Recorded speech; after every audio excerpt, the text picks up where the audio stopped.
Masha semoto. Danke. Man, ukhuluma nawo uhlala lapha. Iramkhulupi West. Ubani lo ngikhuluma naye?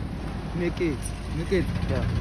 Skiphani manje angangabona kahle ndoda. For Skiphani othi abantwana lapha bahlanganisa ingane. ngifuna uyothenga amakhekhe. Amakhekhe. Yeah, kada Emfukeng. Emfukeng. Sho just ukubambisa. Yeah, amakhekhe lawo e-R1. Yeah. So uzoba right nge-5 rand. Yeah, ngizoba grand. Okay. Yeah, i-R1. Ungaba nisibongo sakho baba? Mphuthi. Yeah. Usithole lo khuluma naye. Ngiyabonga. Ngiyafisa ukusiza ngaleli langa ndoda yabona. Okay, ngiyabonga. Alright Mphuthi uphathe kahle yazi. Yeah. Sure, ungagangela abantu yazi.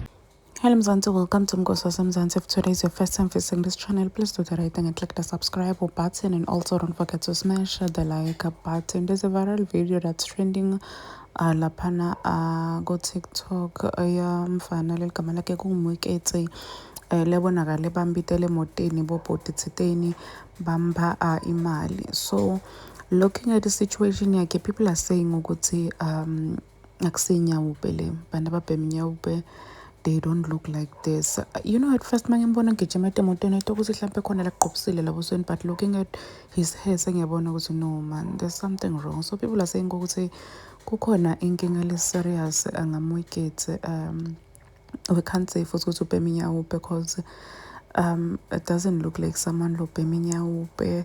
And people are saying ukuthi they really need to help this guy. So people are saying ukuthi why manje bamthathe video, like some even saying ukuthi bamthathe video just kumnika 5 rand.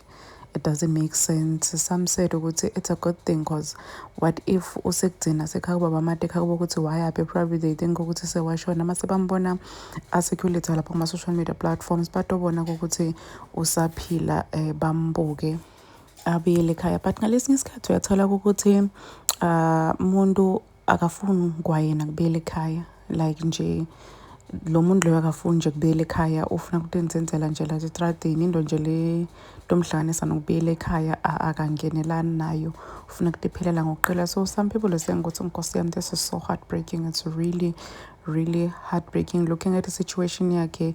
Kuyazwela.